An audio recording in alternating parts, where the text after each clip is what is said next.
나는 올해로 105살이 되었습니다. 한 세기를 넘게 살아오면서 나는 수많은 사람들이 태어나고 사랑하고 늙어가고 그리고 눈을 감는 모습을 지켜보았습니다. 전쟁을 겪었고 가난을 겪었고 이 나라가 폐허해서 일어서는 모습도 두 눈으로 보았습니다. 그러나 내가 살아오면서 가장 많이 목격한 고통은 전쟁터에서 온 것이 아니었습니다. 그것은 식탁 앞에서, 전화기 너머에서, 그리고 가장 가까운 사람의 눈빛 속에서 왔습니다. 여러분에게 묻고 싶습니다. 지금 이 순간 여러분 곁에서 여러분을 가장 지치게 만드는 사람은 누구입니까? 원수입니까? 낯선 사람입니까? 아닐 것입니다. 아마도 그것은 여러분이 가장 사랑했던 사람, 여러분이 가장 많은 것을 내어 주었던 사람일 것입니다. 그것이 바로 인생의 가장 잔인한 역설입니다. 우리는 적에게 상처받는 것이 아니라 사랑하는 사람에게 상처받습니다. 나는 오랫동안 이 사실을 인정하지 못했습니다. 젊었을 때 나는 가족이란 무조건적인 것이라고 믿었습니다. 부모는 주어야 하고 자식은 받으며 자라고 언젠가는 그 사랑이 다시 돌아온다고 믿었습니다. 그러나 100년을 살고 나서 나는 알게 되었습니다. 그 믿음이 얼마나 위험한 환상인지를. 사랑이 반드시 되돌아온다는 보장은 없습니다. 희생이 반드시 감사로 이어진다는 법칙도 없습니다. 그리고 침묵 속에서 모든 것을 견디는 것이 미덕이라는 생각은 때로는 스스로를 천천히 무너뜨리는 일일 뿐입니다. 부모로서 우리는 자식을 위해 모든 것을 내어줍니다. 그것은 본능입니다. 아름다운 본능입니다. 그러나 그 본능이 때로는 우리 눈을 가립니다. 우리는 자식이 우리에게 하는 행동을 보면서도 그래도 내 자식이니까 라는 말로 덮어버립니다. 우리는 상처를 받으면서도 내가 더 참아야지 라고 스스로를 달랩니다. 우리는 소외당하면서도 내가 뭔가 잘못한 게 있겠지 라고 자책합니다. 나는 이런 분들을 수도 없이 보아왔습니다. 그리고 그 끝이 어떠한지도 보아왔습니다. 경계가 없는 사랑은 덕이 아닙니다. 그것은 서서히 자기 자신을 소멸시키는 일입니다. 사랑한다는 이유로 모든 것을 허용하는 것, 사랑한다는 이유로 저놈을 잃어버리는 것, 그것은 사랑이 아닙니다. 105년을 살아온 내가 여러분께 감히 말씀드릴 수 있는 것이 있다면 바로 이것입니다. 자기 자신을 지키는 것이야말로 진정한 사랑의 조건입니다. 자신의 품위를 지키는 사람만이 타인을 품위 있게 사랑할 수 있습니다. 오늘 나는 여러분께 불편한 이야기를 하려 합니다. 자식에 대한 이야기입니다. 구체적으로는 부모를 불행하게 만드는 자식의 모습에 대한 이야기입니다. 이것은 비난이 아닙니다. 단죄도 아닙니다. 나는 누군가를 나쁜 사람으로 만들려는 것이 아닙니다. 다만 나는 여러분이 스스로를 먼저 바라보기를 바랍니다. 지금 여러분의 삶에서 무엇이 여러분의 평온을 조금씩 빼앗아가고 있는지를 조용히 들여다보기를 바랍니다. 그리고 그 안에서 스스로를 지키는 기준을 세우기를 바랍니다. 지금 이 순간 여러분이 50대라면, 60대라면, 혹은 70대라면 귀를 기울여 주십시오. 지금이 바로 그 기준을 세울 때입니다. 너무 늦은 것이 아닙니다. 사람은 언제든 자기 자신으로 돌아올 수 있습니다. 나는 그것을 100년의 삶을 통해 알고 있습니다. 내가 50대였을 때 나는 박 선생이라는 친구가 있었습니다. 그는 나보다 몇 살 아래였지만 내가 아는 사람들 중에서 가장 헌신적인 아버지였습니다. 그는 자식들을 위해 자신의 모든 것을 바쳤습니다. 젊은 시절 그는 새벽 4시에 일어나 일터로 나갔고 밤 10시가 넘어서야 집으로 돌아왔습니다. 자신은 낡은 옷을 입으면서도 아이들에게는 좋은 것을 사주었습니다. 자신은 병원 한 번 제대로 가지 않으면서도 자식들 학비는 한 번도 밀린 적이 없었습니다. 그는 그것이 아버지로서 당연한 일이라고 생각했습니다. 그리고 그 자식들도 그것을 당연한 일이라고 여기며 자랐습니다. 세월이 흘렀습니다. 자식들은 자랐고 각자의 삶을 살아가기 시작했습니다. 처음에는 명절마다 얼굴을 비쳤고 가끔 전화도 왔습니다. 그러나 시간이 지날수록 그 간격은 점점 길어졌습니다. 박 선생이 70이 넘어 몸이 불편해졌을 때 아이들은 바쁘다는 이유로 오지 않았습니다. 그가 입원했을 때 큰 아들은 해외 출장 중이었고 딸은 아이들을 돌봐야 한다고 했습니다. 병실에서 그는 혼자 천장을 바라보며 나에게 이렇게 말했습니다. 나는 평생 그 아이들을 위해 살았는데 왜 이렇게 외로울까? 나는 그 말에 아무 대답도 하지 못했습니다. 왜냐하면 나는 그 이유를 알고 있었기 때문입니다. 사람은 어릴 때부터 받아온 것을 당연하게 여기도록 훈련됩니다. 이것은 자식의 잘못만이 아닙니다. 부모가 아무 조건 없이 주고 아무 말 없이 견디고 아무 표현 없이 희생할 때 자식의 눈에 그것은 사랑이 아니라 공기처럼 보이기 시작합니다. 공기는 고마운 것이지만 사람은 공기에 감사하며 살지 않습니다. 그냥 마시는 것입니다. 박 선생의 자식들이 나쁜 사람들이었냐고요?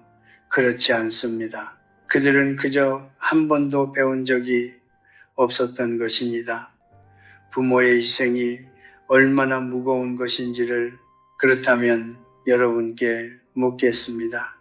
지금 여러분의 자식은 여러분이 해주는 일들을 어떻게 바라보고 있습니까? 그것을 선물로 받아들입니까? 아니면 당연한 서비스로 받아들입니까?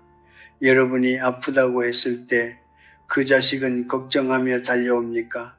아니면 그에게 몸 관리를 잘 했어야지 라는 말 한마디를 던지고 전화를 끊습니까? 여러분이 무언가를 부탁했을 때 그 자식은 기꺼이 응합니까? 아니면 한숨을 쉬며 마지못해 움직입니까? 이런 질문들이 불편하게 느껴진다면 그 불편함을 외면하지 마십시오.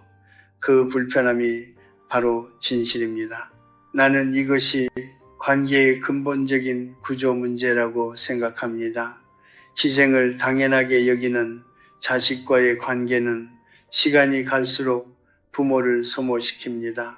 처음에는 서운함으로 시작됩니다. 그 다음에는 외로움이 옵니다. 그리고 마지막에는 자기 자신에 대한 회의가 찾아옵니다. 내가 뭔가 잘못 키운 것일까? 내가 너무 많이 해줘서 이렇게 된 것일까? 그 자책은 결코 여러분의 것이 되어서는 안 됩니다. 여러분은 최선을 다했습니다. 다만 지금 이 시점에서 그 관계를 다시 바라볼 용기가 필요할 뿐입니다. 나는 박 선생이 세상을 떠나던 날을 기억합니다. 자식들은 뒤늦게 달려왔고 눈물을 흘렸습니다. 그러나 그 눈물이 진심이었다 해도 이미 늦은 눈물이었습니다. 박 선생이 살아있는 동안 필요했던 것은 그 눈물이 아니었습니다. 그것은 전화 한 통이었고 손 한 번 잡아주는 것이었고 아버지 고마워요 라는 말 한마디였습니다. 여러분의 자식이 아직 그 말을 할 줄 모른다면 그리고 그것이 오랫동안 반복되고 있다면 그것은 이제 여러분이 스스로를 지켜야 한다는 신호입니다. 사랑은 인내를 요구합니다.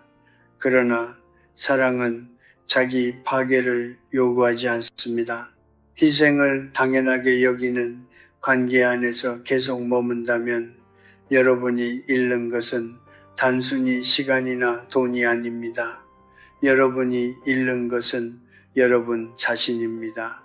그리고 나는 105년을 살아오면서 단 한 가지를 확신하게 되었습니다.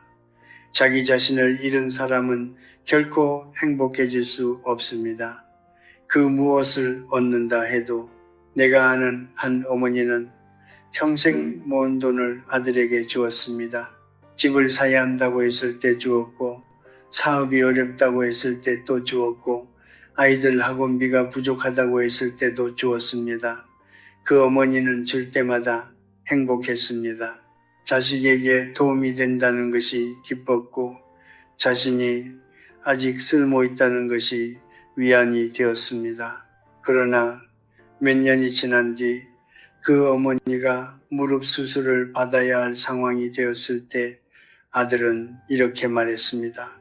어머니, 우리도 지금 좀 빠듯했어요. 그 말을 들은 어머니는 아무 말도 하지 못했습니다. 그리고 그날 밤 혼자 방 안에서 조용히 울었습니다. 나는 이런 이야기를 살면서 수도 없이 들었습니다. 그리고 매번 같은 생각을 했습니다. 이것은 아들의 잘못만이 아니라고, 우리가 돈을 줄 때 우리는 사랑을 주고 있다고 생각합니다. 그러나 받는 쪽에서는 그것이 반드시 사랑으로 받아들여지지 않을 수 있습니다. 오히려 그것이 반복될수록 받는 사람은 점점 더 그것을 권리처럼 여기게 됩니다. 주는 행위가 계속될수록 주는 사람의 존재는 점점 더 당연해집니다. 그리고 어느 순간 그 관계는 사랑이 아니라 의존의 구조가 되어버립니다. 경제적으로 의존하는 자식은 대부분 두 가지 특징을 보입니다. 첫째는 받을 때는 자연스럽지만 돌려줄 때는 이유를 댄다는 것입니다. 둘째는 부모가 어려울 때 책임을 지지 않는다는 것입니다. 이 두 가지가 반복된다면 그것은 단순한 경제적 문제가 아닙니다. 그것은 관계의 본질이 이미 기울어져 있다는 신호입니다. 나는 여러분께 말씀드리고 싶습니다. 자식에게 돈을 주는 것은 잘못이 아닙니다. 그러나 그 돈이 여러분의 노후를 위협할 만큼 흘러나가고 있다면, 그리고 그것이 감사 없이 반복되고 있다면 지금 당장 멈추어야 합니다. 돈은 여러분의 방패입니다. 그 방패를 스스로 내려놓는 사람을 지켜줄 수 있는 사람은 이 세상에 없습니다. 이제 세 번째 신호에 대해 말씀드리겠습니다. 이것은 돈보다 더 깊은 곳을 건드립니다. 바로 말과 행동으로 부모에게 상처를 주는 자식에 대한 이야기입니다. 여러분 중에 이런 경험을 하신 분이 있을 것입니다. 자식과 대화하다가 문득 내가 왜 이런 말을 들어야 하지? 라는 생각이 드는 순간, 혹은 가족이 모인 자리에서 아무렇지도 않게 여러분을 무시하는 말이 오가는 순간, 혹은 여러분의 결정을 비웃거나 여러분의 생각을 구시대적이라며 잘라내는 그 순간, 그 순간의 통증은 아주 특별합니다. 그것은 몸의 통증이 아니라 존엄의 통증이기 때문입니다. 어떤 자식들은 이렇게 말합니다. 나는 그냥 솔직하게 말한 것뿐이에요. 혹은 사실이잖아요. 왜 화를 내세요? 솔직함과 무례함은 다릅니다. 진실을 말하는 것과 사람을 작게 만드는 것은 다릅니다. 100년을 살면서 나는 수많은 사람들과 수많은 대화를 나누었습니다. 그리고 깨달은 것이 있습니다. 진심으로 상대를 존중하는 사람은 진실을 말할 때도 상대의 품위를 건드리지 않습니다. 상대를 아프게 하면서 솔직하게 말한 것뿐이라고 하는 사람은 솔직한 것이 아니라 무례한 것입니다. 그 두 가지를 혼동해서는 안 됩니다. 말은 사라지지 않습니다. 특히 사랑하는 사람에게서 들은 말은 오랜 시간이 지나도 몸 어딘가에 남아 있습니다. 나는 여러분께 이것을 확인시켜 드리고 싶습니다. 여러분이 자식의 말에 상처를 받았다면 그것은 여러분이 예민한 것이 아닙니다. 그것은 여러분의 존엄이 살아있다는 증거입니다. 예민함을 부끄러워하지 마십시오. 오히려 그 감각을 소중히 여기십시오.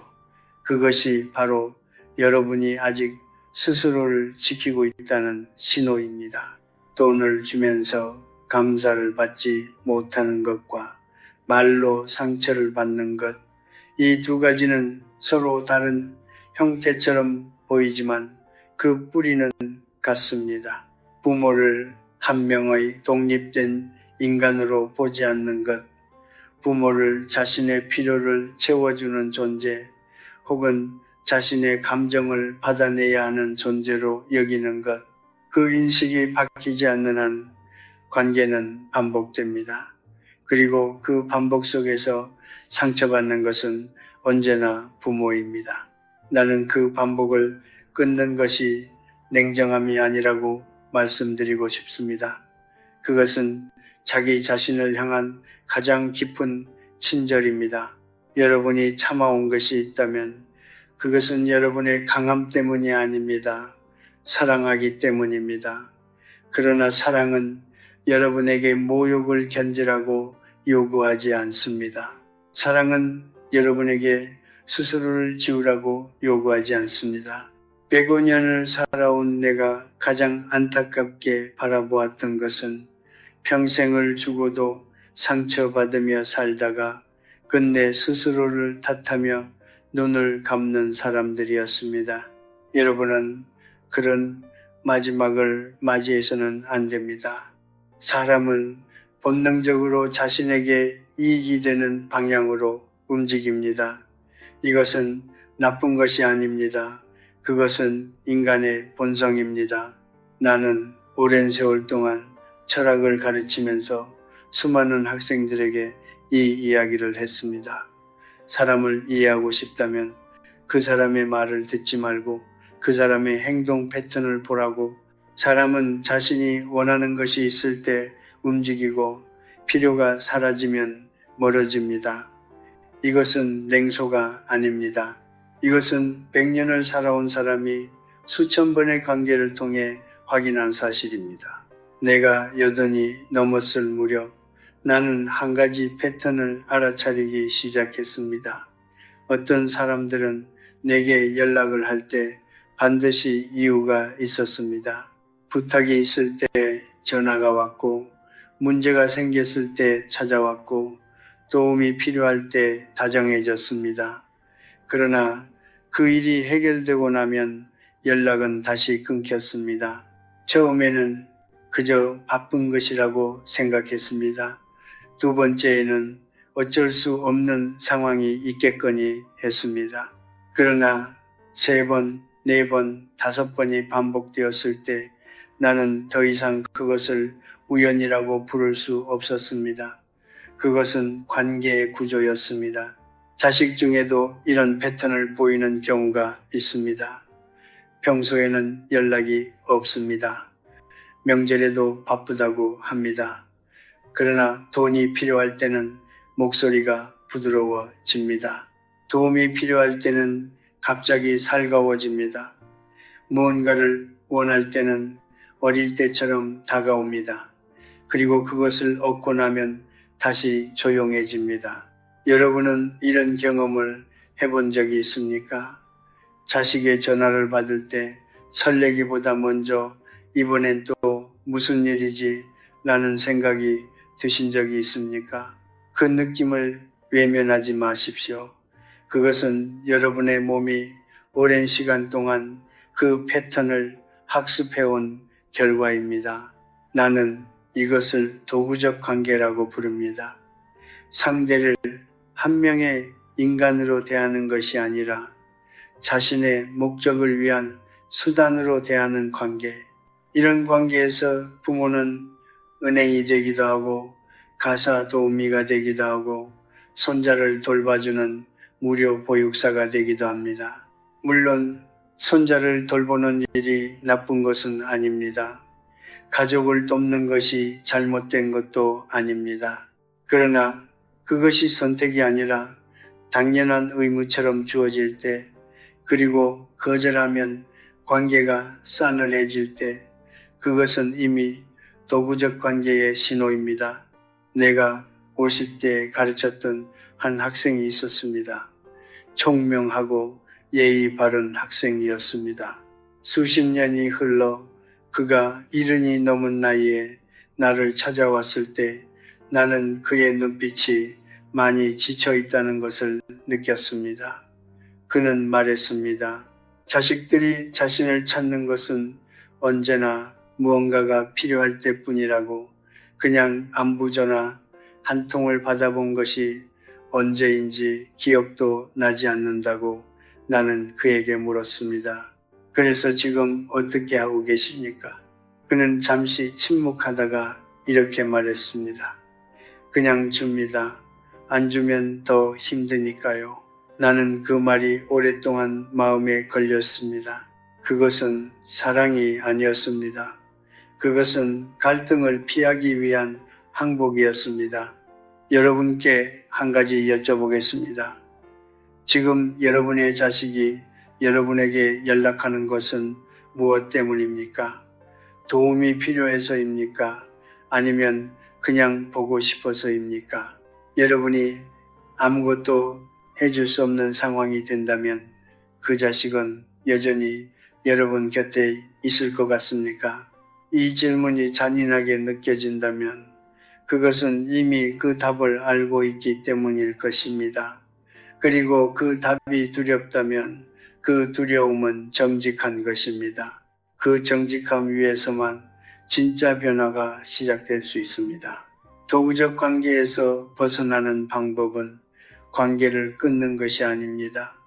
그것은 경계를 세우는 것입니다. 줄 수 있는 것과 줄 수 없는 것을 스스로 먼저 정하는 것입니다.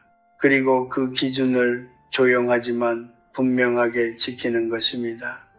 처음에는 자식이 서운해할 수 있습니다. 익숙한 것이 바뀌면 누구든 불편함을 느낍니다. 그러나 그 불편함을 여러분이 책임질 필요는 없습니다. 성인이 된 자식의 감정은 그 자식이 스스로 감당해야 할 몫입니다.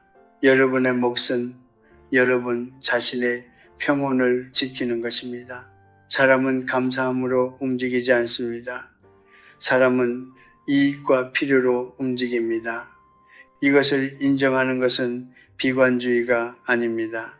이것을 인정해야만 우리는 비로소 눈을 뜨고 관계를 볼 수 있습니다. 그리고 눈을 뜬 사람만이 자신을 지킬 수 있습니다. 나는 100년이 넘는 세월 동안 그것을 배웠고 이제 여러분께 그것을 전하고 있습니다. 필요할 때만 찾아오는 관계 안에서 스스로를 소진하지 마십시오. 여러분의 존재는 누군가의 필요를 채우기 위해 이 세상에 온 것이 아닙니다. 5번째 신호는 가장 발견하기 어렵습니다. 왜냐하면 그것은 언제나 사랑의 얼굴을 하고 나타나기 때문입니다. 걱정이라는 이름으로 옵니다. 염려라는 이름으로 옵니다. 때로는 효도라는 이름으로 옵니다. 그러나 그 안을 들여다보면 그것은 사랑이 아니라 통제입니다. 그리고 나는 이것이 노년의 삶을 가장 조용하게 그러나 가장 깊이 무너뜨리는 것이라고 생각합니다. 어떤 자식들은 부모가 어디에 사는지를 결정하려 합니다. 혼자 살면 위험하다며 요양원을 권유하거나 자신의 집 근처로 이사를 강요합니다. 어떤 자식들은 부모가 무엇을 먹는지를 감시합니다. 어떤 음식은 건강에 나쁘다며 식탁을 통제합니다. 어떤 자식들은 부모가 누구를 만나는지를 관리하려 합니다. 오래된 친구를 만나는 것이 피곤하지 않겠느냐며 외출을 말립니다. 어떤 자식들은 부모의 돈이 어디에 쓰이는지를 확인하려 합니다. 당신이 번 돈이고 당신이 모은 돈인데 어떻게 쓸 것인지를 자식이 결제하려 드는 것입니다. 이 모든 것들이 걱정에서 비롯된 것일 수 있습니다. 그러나 걱정과 통제는 다릅니다. 걱정은 상대의 자유를 존중하면서 곁에 있는 것입니다. 통제는 상대의 자유를 빼앗으면서 안심을 얻으려는 것입니다. 나는 90이 넘었을 때 비로소 이것을 완전히 이해하게 되었습니다. 그 전까지는 나도 때로 자식들의 그런 태도를 고마움으로 받아들인 적이 있었습니다. 나를 걱정해 주는구나, 나를 아끼는구나 라고 생각했습니다. 그러나 어느 날 내가 오랫동안 함께하고 싶었던 일을 하려 했을 때 자식이 그것을 만류하는 것을 느끼면서 나는 처음으로 이런 감정을 느꼈습니다. 나는 지금 내 삶을 살고 있는가? 아니면 누군가의 불안을 달래주기 위해 살고 있는가? 그 질문은 나를 오랫동안 붙들었습니다. 자식이 부모의 삶을 통제하려 할 때 그 이면에는 여러 가지 심리가 있습니다. 어떤 경우에는 진심 어린 걱정에서 비롯되기도 합니다. 그러나 어떤 경우에는 부모가 독립적으로 살아가는 것이 자식 자신에게 불편하기 때문이기도 합니다. 부모가 자유롭게 돈을 쓰면 상속이 줄어들까봐, 부모가 새로운 사람을 만나면 자신의 영향력이 약해질까봐, 부모가 혼자 결정을 내리면 자신이 필요 없어질까봐, 이런 두려움들이 통제의 진짜 씨앗이 되는 경우가 적지 않습니다. 나는 이것을 말씀드리는 것이 불편하다는 것을 압니다. 그러나 진실을 외면하는 것은 문제를 해결하지 않습니다. 다만 그것을 더 깊이 묻어버릴 뿐입니다. 철학에는 자율성이라는 개념이 있습니다. 자신의 삶을 스스로 결정할 수 있는 능력, 그리고 그 권리, 이것은 젊은 사람에게만 해당되는 것이 아닙니다. 나이가 들수록, 몸이 불편해질수록 이 자율성은 더욱 소중해집니다. 왜냐하면 그것이 마지막으로 남은 존엄이기 때문입니다. 내가 어디서 자고, 무엇을 먹고, 누구를 만나고, 어떻게 시간을 쓸 것인지를 스스로 결정할 수 있다는 것, 그것이 살아있다는 것의 의미입니다. 그 결정권을 빼앗기는 순간 사람은 몸은 살아있어도 삶을 잃기 시작합니다. 여러분께 부탁드리고 싶은 것이 있습니다. 지금 여러분의 일상에서 스스로 결정할 수 있는 것들을 하나하나 떠올려 보십시오. 오늘 아침 무엇을 먹을지, 오후에 누구를 만날지, 이번 달 돈을 어디에 쓸지, 그 결정들이 온전히 여러분의 것입니까?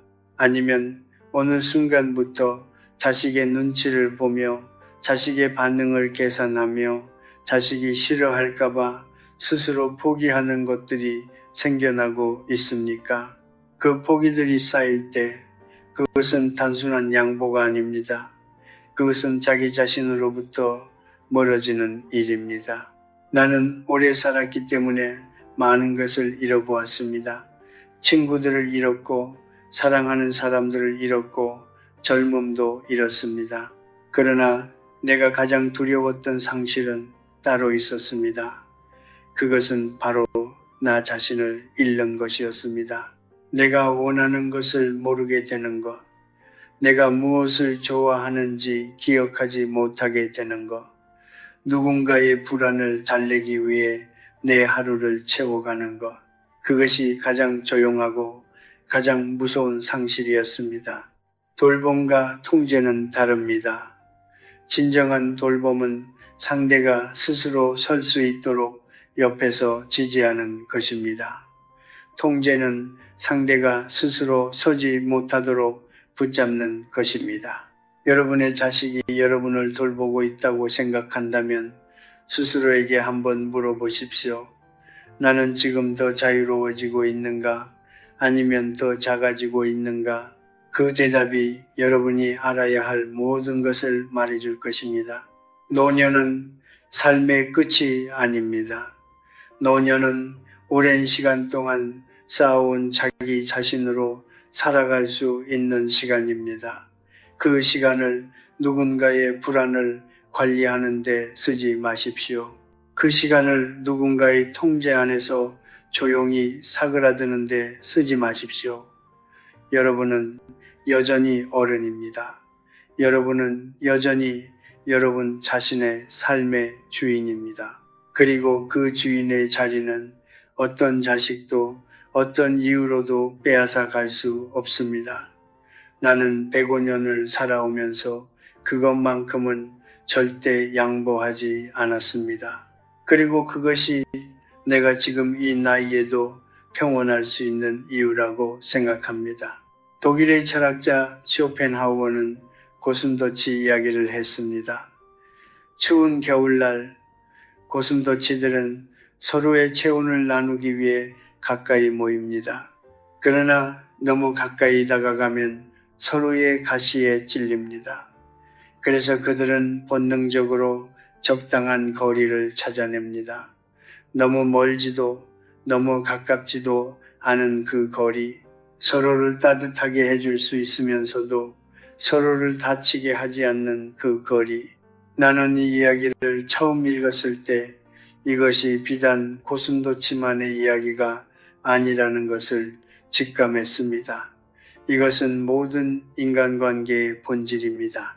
그리고 특히 부모와 자식 사이의 관계에서 이 거리의 지혜는 무엇보다 중요합니다. 우리는 오랫동안 가족이란 가까울수록 좋다고 배워왔습니다. 모든 것을 나누고 모든 것을 함께하고 아무런 비밀도 없어야 진짜 가족이라고 믿어왔습니다. 그러나 나는 100년을 살면서 그 믿음이 얼마나 많은 사람들을 다치게 했는지를 보았습니다. 지나치게 가까운 관계는 경계를 지웁니다. 경계가 지워지면 서로에 대한 존중도 흐릿해집니다. 존중이 흐릿해지면 말이 거칠어지고 행동이 무례해지고 상대를 당연하게 여기기 시작합니다. 그리고 그 끝에는 언제나 상처가 있습니다. 가족이기 때문에 더 깊은 상처가. 그렇다면 어떻게 해야 합니까? 나는 여러분께 3가지 원칙을 말씀드리고 싶습니다. 이것은 차갑게 거리를 두라는 말이 아닙니다. 미소를 지으면서 거리를 유지하는 법, 사랑을 잃지 않으면서 자신을 지키는 법에 대한 이야기입니다. 첫 번째 원칙은 재정의 독립입니다. 나는 평생 동안 돈에 대해 이렇게 생각해 왔습니다. 돈은 단순한 숫자가 아닙니다. 돈은 방파제입니다. 파도가 아무리 거세게 쳐도 방파제가 있는 사람은 쓸려가지 않습니다. 자식에게 의존하지 않을 수 있는 재정적 기반, 그것이 있는 사람은 자식의 무례함 앞에서도 자신을 지킬 수 있습니다. 도움을 거절할 수 있고 상황을 선택할 수 있고 원하지 않는 관계에서 물러설 수 있습니다. 반대로 경제적으로 자식에게 의존하는 순간 그 관계의 힘의 균형은 이미 기울어집니다. 그러므로 여러분께 부탁드립니다. 지금 당장 여러분의 재정 상태를 점검하십시오. 자식에게 흘러나간 돈이 있다면 이제부터는 그 흐름을 조용히 되돌리십시오. 그것은 인색한 것이 아닙니다. 그것은 여러분이 끝까지 어른으로 살기 위한 준비입니다. 두 번째 원칙은 침묵의 지혜입니다. 나는 나이가 들수록 말을 줄여왔습니다. 젊었을 때 나는 모든 것을 나누어야 한다고 생각했습니다. 내 계획을, 내 고민을, 내 감정을, 내 돈을. 그러나 세월이 지나면서 나는 깨달았습니다. 말이 많을수록 공격받을 틈이 많아진다는 것을. 여러분의 계획을 자식에게 미리 알리지 마십시오. 여러분의 재산이 얼마인지, 어디에 쓸 것인지를 굳이 설명하지 마십시오. 여러분의 건강 상태를 매번 세세하게 공유하지 마십시오. 이것은 비밀을 지키라는 말이 아닙니다. 필요 이상의 정보를 내어줌으로써 스스로 통제의 빌미를 만들지 말라는 뜻입니다. 침묵은 차가운 것이 아닙니다. 침묵은 자기 자신을 보호하는 가장 품위 있는 방법입니다. 세 번째 원칙은 거절의 기술입니다. 많은 분들이 자식의 부탁을 거절하지 못합니다. 거절하면 관계가 멀어질 것 같아서, 자식이 상처받을 것 같아서, 나쁜 부모로 보일 것 같아서. 그러나 나는 여러분께 이것을 말씀드리고 싶습니다. 거절은 관계를 끊는 것이 아닙니다. 거절은 관계의 균형을 바로잡는 것입니다. 그리고 진정한 거절은 설명을 필요로 하지 않습니다. 그건 내가 하기 어렵다는 말로 충분합니다. 긴 변명도 눈물 어린 해명도 필요하지 않습니다. 여러분의 거절이 짧고 조용할수록 그것은 더 단단한 경계가 됩니다. 처음에는 어색할 것입니다. 그러나 반복될수록 자식도 그 경계를 배웁니다. 그리고 그 경계가 자리를 잡을 때 비로소 관계는 더 건강해집니다. 거리를 둔다는 것은 사랑을 거두는 것이 아닙니다. 고슴도치가 가시를 거두지 않으면서도 서로를 따뜻하게 하듯이 우리도 우리 자신을 잃지 않으면서 자식을 사랑할 수 있습니다. 오히려 나는 이렇게 생각합니다.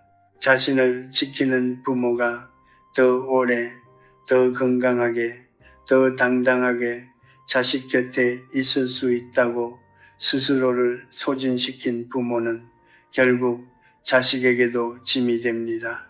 그러나 자신을 지킨 부모는 끝까지 자식에게 든든한 존재로 남을 수 있습니다. 미소를 잃지 마십시오. 그러나 그 미소 뒤에 여러분 자신을 지키는 조용한 기준을 세우십시오. 다정하게 대하십시오. 그러나 다정함이 만만함이 되지 않도록 하십시오. 사랑하십시오. 그러나 그 사랑이 여러분을 지우지 않도록 하십시오. 그것이 바로 내가 100년을 살면서 배운 관계의 가장 깊은 지혜입니다. 가까이 있되 찌르지 않는 거리, 따뜻하되 쓸려가지 않는 온기, 그 거리와 온기를 함께 유지하는 것, 그것이 노년의 관계에서 우리가 지켜야 할 가장 소중한 기술입니다. 나는 지금까지 살아오면서 수많은 사람들의 마지막을 지켜보았습니다. 어떤 분들은 평온하게 눈을 감았습니다. 얼굴에 힘이 없었고 손은 가만히 이불 위에 놓여 있었으며 숨이 멈추는 그 순간까지 표정이 고요했습니다. 그러나 어떤 분들은 그렇지 않았습니다. 그분들의 마지막은 무언가를 다 풀지 못한 사람의 얼굴이었습니다. 억울함이 남아있는 얼굴, 오래 참아온 것들이 미처 사라지지 못한 얼굴. 나는 그 두 가지 마지막의 차이가 무엇인지를 오랫동안 생각해 왔습니다. 그리고 이제는 알고 있습니다. 평온하게 눈을 감은 사람들은 살아있는 동안 자기 자신을 지킨 사람들이었습니다. 그들은 모든 것을 다 가진 사람들이 아니었습니다. 완벽한 자식을 둔 사람들도 아니었습니다. 다만 그들은 스스로에게 솔직했고 자신의 삶을 자신의 기준으로 살았던 사람들이었습니다. 평온함은 주어지는 것이 아닙니다. 평온함은 만들어가는 것입니다. 좋은 자식을 두어야 평온한 것이 아닙니다. 재산이 많아야 평온한 것도 아닙니다. 평온함은 자기 자신과의 관계에서 옵니다. 내가 나를 어떻게 대하는가? 내가 나의 존엄을 얼마나 소중히 여기는가?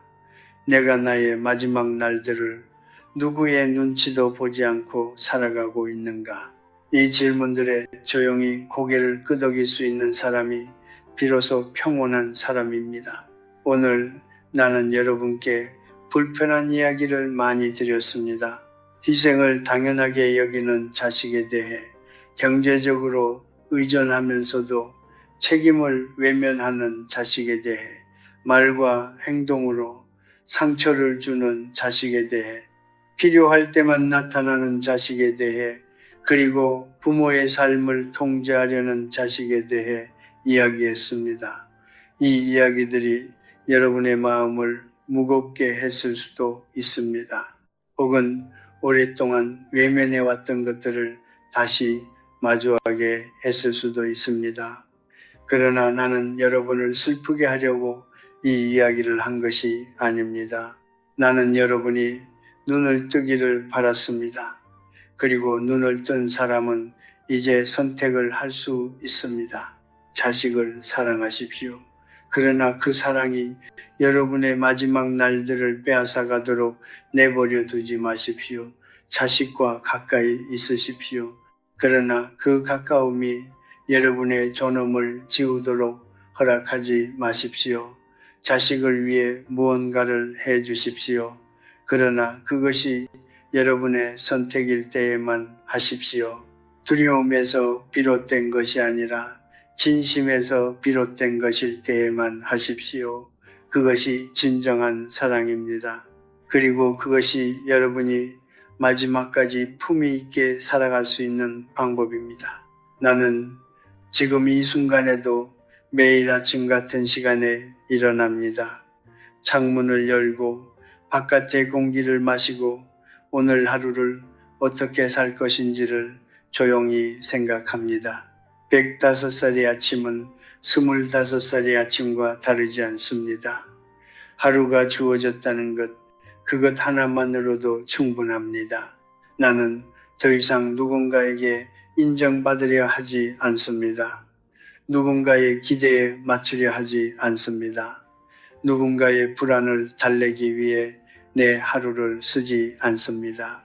그것이 내가 이 나이에 여전히 글을 쓰고 생각을 하고 이렇게 여러분과 이야기를 나눌 수 있는 이유라고 나는 믿습니다. 여러분이 지금 몇 살이든 상관없습니다. 50이든 60이든 70이든 지금 이 순간부터 시작하면 됩니다. 스스로에게 이렇게 물어보십시오. 나는 지금 나의 삶을 살고 있는가? 나는 지금 나의 기준으로 하루를 보내고 있는가? 나는 지금 나 자신을 존중하고 있는가? 그 질문에 솔직하게 답할 수 있는 사람이 앞으로의 날들을 가장 아름답게 살아갈 수 있습니다. 늦은 것은 없습니다. 사람은 언제든 자기 자신으로 돌아올 수 있습니다. 나는 그것을 100년이 넘는 삶을 통해 알고 있습니다. 관계를 끊으라는 말이 아닙니다. 자식을 미워하라는 말도 아닙니다. 다만 이것 하나만 기억하십시오. 여러분의 평온은 누군가가 여러분에게 주는 선물이 아닙니다. 그것은 여러분이 스스로 만들어가는 것입니다. 그리고 그것을 만들어갈 권리는 어떤 나이에도 어떤 상황에서도 오로지 여러분에게 있습니다. 그 권리를 조용히 그러나 단단하게 붙드십시오. 그것이 여러분이 이 삶에서 가질 수 있는 가장 아름다운 자유입니다. 삶은 요란한 축제가 아닙니다. 삶은 조용한 흐름입니다. 그 흐름 속에서 휩쓸리지 않고 품위 있게 자기 자신으로 끝까지 헤엄쳐 가는 것. 그것이 내가 105해를 살아오면서 배운 삶의 가장 깊은 지혜입니다. 여러분의 남은 날들이 고요하고 따뜻하기를, 그리고 무엇보다 여러분 자신의 것이기를 진심으로 바랍니다.